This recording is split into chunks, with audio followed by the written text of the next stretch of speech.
a daughter who is 12, and her name is Jasmine. And then there is the boyfriend, a 23-year-old, who is taking a very deep interest in their daughter, and they are not happy. So, as you probably can, as in all true crime, please, this is sensitive in nature and should be not watched by anybody under the age of 14. Not a pretty case at all. Not that any of them are, but this is particularly tragic. With Mr. and Mrs. Richardson upstairs enjoying their afternoon, a crash downstairs in the basement. The window had been broken, and crawling out of and into the house is the boyfriend, whose name is Jeremy. He is 23 years old. The mother, Deborah, who is 48, she runs downstairs and wants to know what is going on, who is in her basement. He is not permitted in their house, and especially why is he breaking through a window? As she approaches him, he grabs her arm, and she realizes that it is wielding a knife, and as she goes to pull away, he starts to stab her repeatedly. As he's doing this, her husband hears her screams and comes, of course, running to her aid, wondering what in the world is going on. With this, he has now apparently stabbed Deborah 12 times. And Jeremy just, with his rage, just starts stabbing him and stabbing him. Mr. Richardson is trying to fight back as much as he can. However, it is very difficult because the man is in a rage, as Robertson is struggling at this point to save himself and hopefully his wife. He's trying to get up the stairs. I know he's thinking, my God, my son is up there. I don't want anything to happen to him. I need to get to him, and I need to get help. So, as he's doing this, the police could tell this because as he's going up the stairs of the basement, there's hand marks and bloody smear marks where he is just grasping and grabbing all over the place. I mean, you could just tell this man was fighting for his life, fighting and fighting to save himself and his family. So, with the few little breaths he has left, he has this boy. He says, Why would you do this to my family? He looks at him in the face and says, into the eyes, says, your daughter wanted me to kill you. And with that, the father closes his eyes and passes away. Now, the mother must have made it to the top of the stairs because that afternoon a friend of the 8-year-old son, Jacob, was on his way over to their house, and when he gets there, he starts knocking frantically on the door because all kids do. They're like, let me in. So, but then he's getting mad, and he starts knocking on the window, and he's like, hey, you invited me over. I walked all the way over here. It is Canada. It's probably pretty cold. So he's like, look, dude, hello, where are you? I'm here. And this little kid is 6 years old. He is just practically a baby. He looks through the window and he sees his friend's parents lying lifeless at the and covered in blood. I mean, just in pools of blood. I mean, being stabbed a total together 36 times. I mean, there's going to be a lot of blood everywhere, all over the walls, everything. And like I said,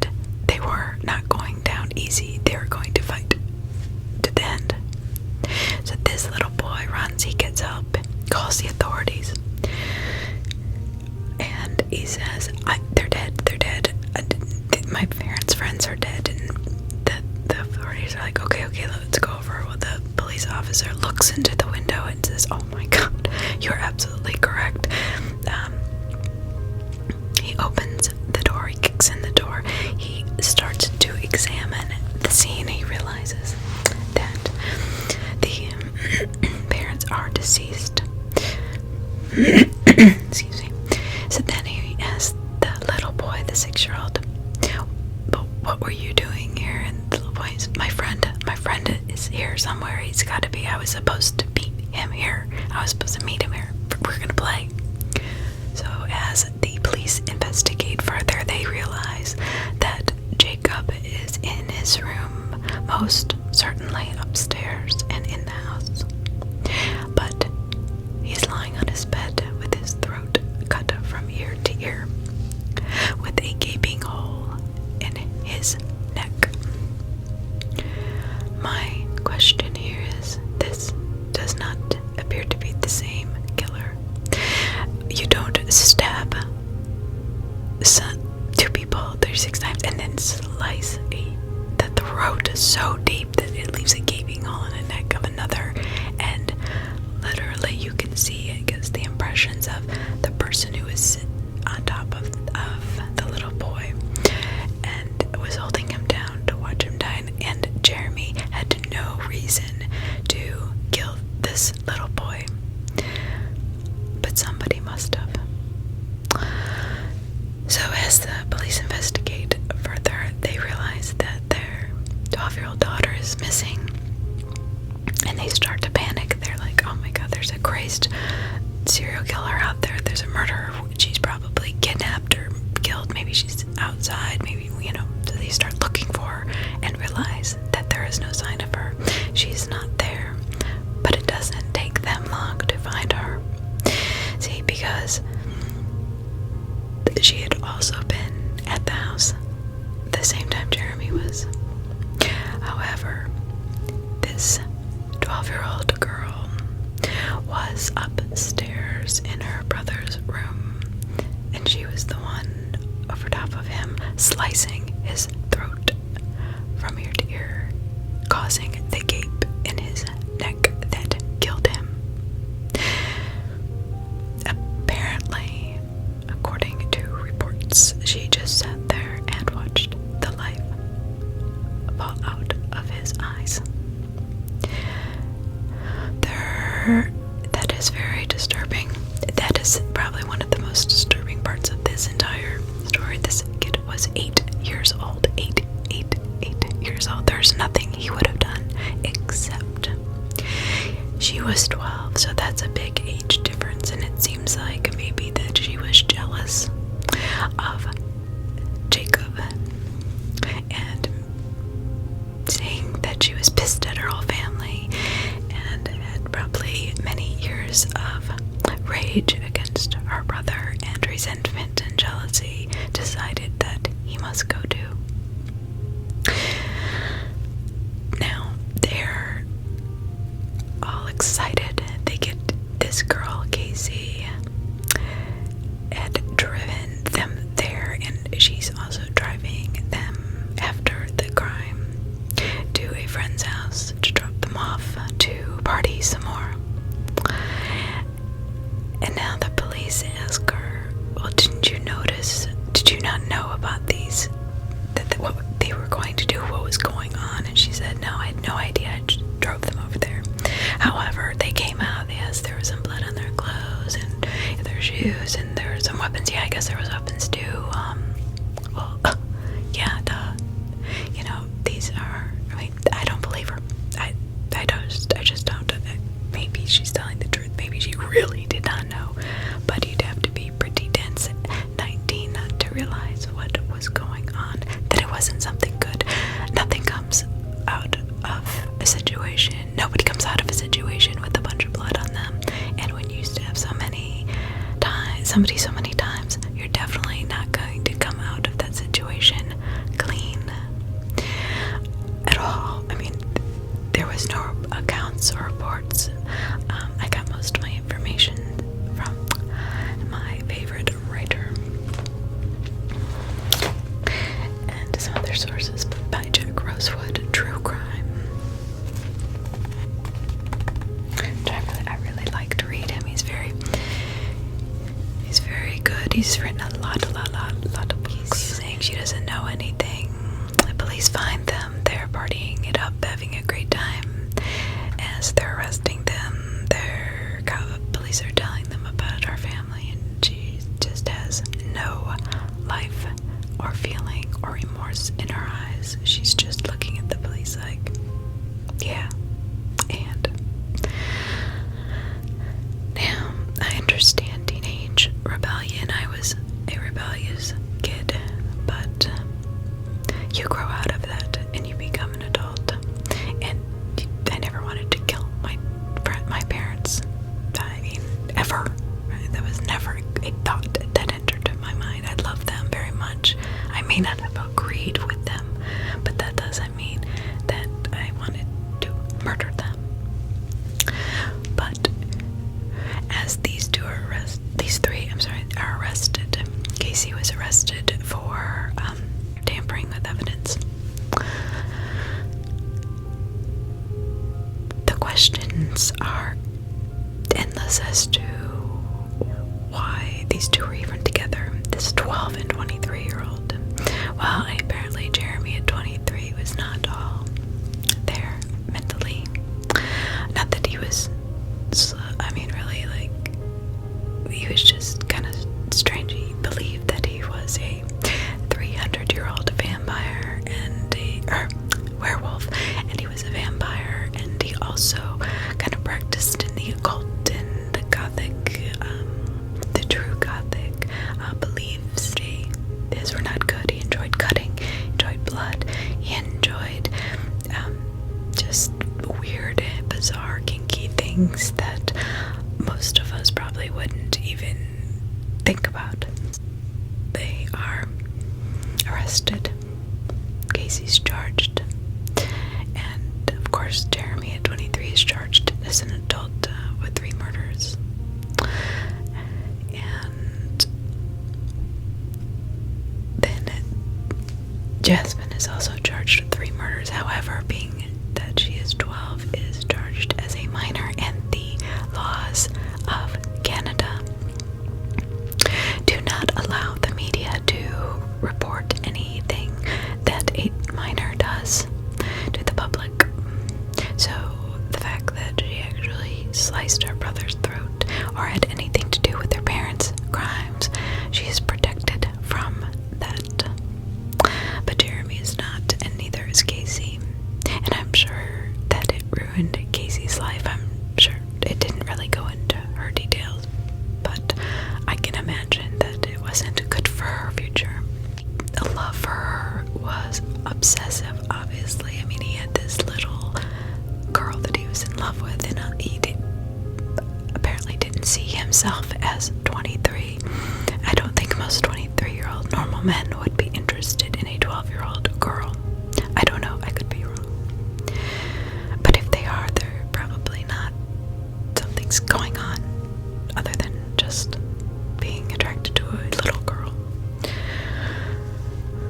So, also, she will not be tried as an adult. She will get a child's or a youth conviction and sentencing, although she is the first minor in Canada to ever be charged with multiple murders. So she will go down in history for that. Good for her. And I don't mean to sound sarcastic. I feel so much anguish and rage towards how she treated her brother. That was absolutely, her brother probably would have never said anything. He probably wouldn't even have known. He would have been upstairs playing video games or whatever. But to kill him the way she did was very vicious, and I think in some ways more malicious than the way Jeremy had killed for her. And he killed for her. I don't think Jeremy would have killed anybody unless Jasmine came along. That is just my thoughts. But so what happens? So Jeremy's trial comes, and he gets 3 life sentences. He will be up for parole years, so he'll be about 50 years old. What does Jasmine get? Well, her trial comes in 2007, July, and it takes a month to go over all the evidence. The jury finds her guilty on all accounts, and she is sentenced to, get this, 10 years in prison, which she's already served 2 of. She gets 4 more years in a mental institution or hospital. But then, in 2015, she is completely free, except for a 4.5 year, I guess what we call here in the States, probation. So she gets 4.5 years of supervision, basically. Parental supervision is what she's getting. She is now in college. She's 23. She is out of prison. And Jeremy is no longer the love of her life, like her father had told her he would not be. Why is this, though? Well, during the trial, and while Jeremy was in jail, they put in a undercover police officer in there as his cellmate. And Jeremy would go on about how he did the killings, how he gutted her parents like a fish, and stabbed them so many times, and he was so proud of that. However, he said, "I did not kill that little boy. I had nothing against him." That was Jasmine. And that account never changes. He never changes that story. He is adamant he would never hurt a child, that he went there to kill those people because Jasmine had wanted him to, that she wanted them out of his life. So they dig a little deeper into these accounts and realize that they had been not only telling all their friends that they wanted to kill her parents, but they had been online, texting and emailing about almost every day, twice a day sometimes, about how they were going to go through with it. Now, she was demanding him to do it. He did not want to. There are accounts of him saying, this isn't really a good idea. Why don't we just wait? It won't be, you're gonna be 15 or whatever the age is. Let's think about this. And she's like, no, I want my parents dead. So in the beginning, we thought, or everybody thought, because Jeremy was such a good manipulator, like trying to lure this little girl in to his life, this dark, forbidden life, is actually the opposite. He had tried to tell her no, and she was the one who demanded her parents die and then kill her. Then she killed her brother in such a way it sends shivers down my spine.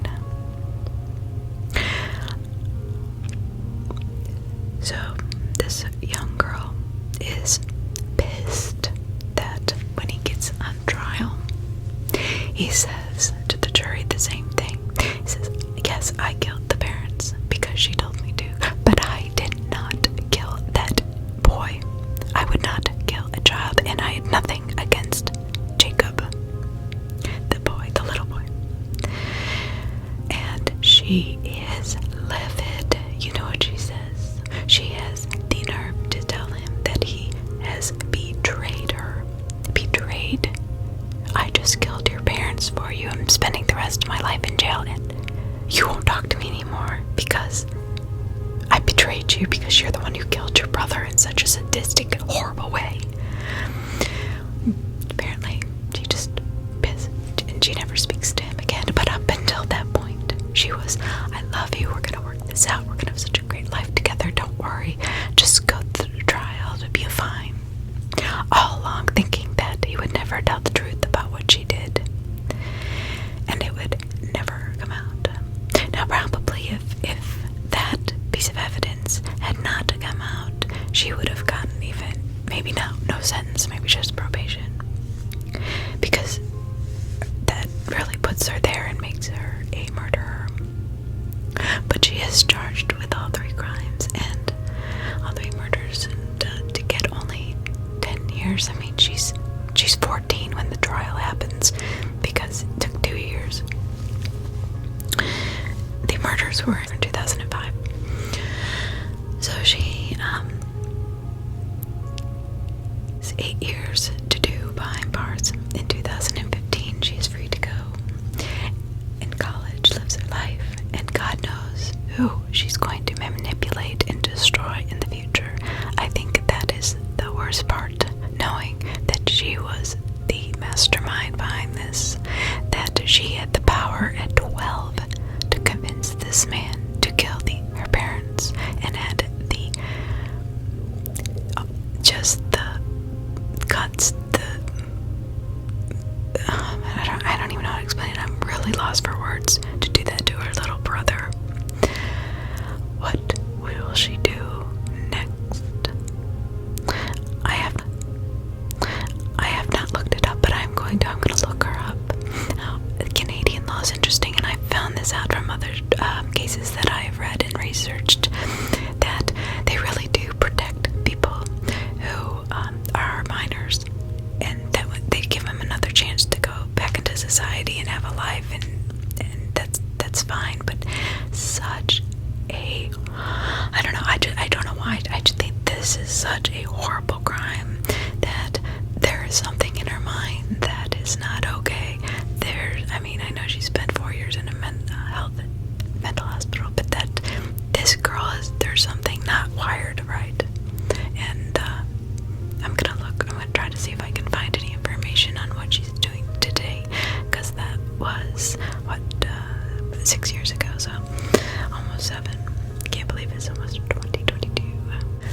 I hope everybody has enjoyed this story. Thank you for all the subscribers and all the comments. I really, really appreciate that.